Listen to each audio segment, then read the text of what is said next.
మీకు తెలుసా పుస్తకాల్లో నెమలికలు దాచిపెడితే అది పిల్లలు పెడుతుంది తెలుసా ముక్కుపైన బొట్టు పెట్టుకునే ప్లేస్లో గోటితో గోక్కుంటే హనుమంతుడు కనిపిస్తాడు ఈ జనరేషన్ వాళ్లకు తెలియకపోవచ్చేమో కానీ 90s or early 90s kids కి మాత్రం ఇవి సుపరిచితాలే నాటి పెద్దలకు పిల్ల చేష్టలే మరిది నెక్స్ట్ లెవెల్ జనరేషన్ కదా అందుకే ఆ పిల్లలు చేసిన పని ఇప్పుడు అందరినీ సంభ్రమాశ్చర్యాలకు గురి చేస్తోంది వామ్మో ఇవేం ఐడియాలు రా బాబోయ్ అని షాక్ కొట్టేలా చేస్తోంది ఇంతకీ ఏంటి సంగతి ఓసారి చూద్దాం రండి పిల్ల చేష్టలు పెద్దల్లో భయాలు చిట్టి చేతులపై కత్తిగాట్లు తెలియనితనమా శాడిజమా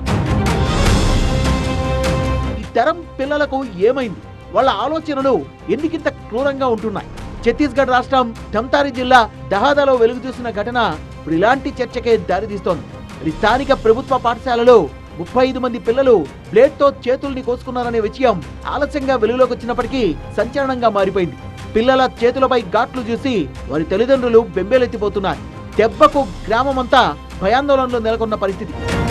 ఈ వారాల కిందటే ఈ సంఘటన జరిగినా సడన్ గా లైమ్ లైట్ వచ్చి అందరినీ టెన్షన్ పెడుతోంది ఈ జమానా పిల్లలు కనిపించని చీకటి వైపు వెళ్తున్నారా లేక అదే వెలుగనుకొని భ్రమపడుతున్నారా అనే చర్చకు వేదిక అవుతోంది ఈ ఒక్క స్కూల్లో జరిగిన ఈ ఉదంతం మొత్తం పేరెంట్స్ వర్గాన్నే పరేషాన్ చేస్తోంది సమాజానికే సవాల్గా నిలుస్తోంది ఒకరు ఇద్దరు అంటే ఏమైనా అనుకోవచ్చు స్కూల్లో మొత్తం 35 మంది విద్యార్థులు ఇలా చేతులు కోసుకోవడం అంటే సాధారణమైన విషయం కాదుగా మరి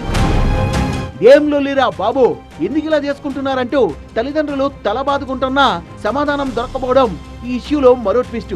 పిల్లాడి చేతిపై కత్తిగాట్లు చూసి ఆశ్చర్యపోయిన తల్లిదండ్రులు నేరుగా స్కూల్ కు తీసుకెళ్లి టీచర్ల ముందే ప్రశ్నించారు జవాబు దొరకపోవడంతో మిగతా పిల్లల్ని చెక్ చేయడంతో ఇంకో 34 మంది వెలుగులోకి వచ్చారు ఎందుకు చేసుకున్నారా ఇలా అంటే సరైన సమాధానం మాత్రం చెప్పలేకపోతున్నారు పిల్లలు ఇదే తల్లిదండ్రుల్ని మరింతగా భయపెడుతోంది సంఘటన గురించి తెలుసుకున్న గ్రామం ఒక్కసారిగా ఉలిక్కిపడితే అటు వైద్య శాఖ విద్యాశాఖ ఆఘమేఘాల మీద గదిలే దర్యాప్తు మొదలుపెట్టి అసలు ఏం జరిగిందనే విషయమై ఆరాధీశారు గానీ ఫలితం లేకపోయింది కారణం చెప్పకుండా పిల్లలు తప్పించుకోవడం తల్లిదండ్రుల్లో టీచింగ్ హెల్త్ స్టాఫ్ లో ఆందోళన పెంచింది లాభం లేదనుకున్న స్కూల్ నిర్వాహకులు సైకాలజిస్టుల్ని కూడా రప్పించారు పిల్లలకు వారి తల్లిదండ్రులకు ప్రత్యేక కౌన్సిలింగ్ ఇప్పించారు అయినా అసలు కారణం ఏంటో తెలియరాలేదు ఆ ప్రయత్నాలు ఇంకా కొనసాగుతూనే ఉన్నాయి ఇది కేవలం పిల్లలు చేతులు కోసుకున్నారనే కాన్సెప్ట్ తోనే ఆగిపోలేదు పిల్లల మానసిక స్థితిలో వస్తున్న భయానక మార్పుల పట్ల ఆందోళనకు దారితీస్తోంది అక్కడి కాలంలో పిల్లల ప్రవర్తన ఎలా ఉండేది నేటి పిల్లల ప్రవర్తన ఎందుకు ఇలా విపరీతంగా ఉంటుంది అనే చర్చ మొదలైంది విచారణ పూర్తయి నివేదిక వస్తే గానీ అసలు విషయం ఏంటో బయటకు వచ్చే పరిస్థితి కనిపించడం లేదు ఇప్పుడు మనం ఛత్తీస్గఢ్ లో చూస్తున్నాం 11 నెలల క్రితం గుజరాత్ అమ్రేలీలో పాఠశాలలో విద్యార్థులు ఇలాంటి శాఖ ఇచ్చారు పెన్సిల్ షార్ప్నర్ లోంచి బ్లేడ్ బయటకు తీసి పరాపరా చేతులు కోసేసుకున్నారు మోటా ముంజియాసర్లోని ఓ ప్రైమరీ స్కూల్లో జరిగిన ఈ ఘటన స్థానికంగా సంచలనం రేపింది అయితే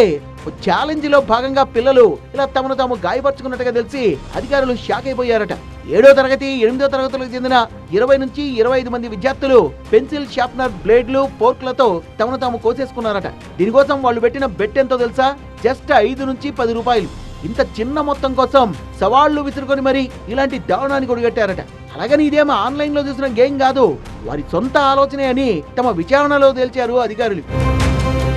సో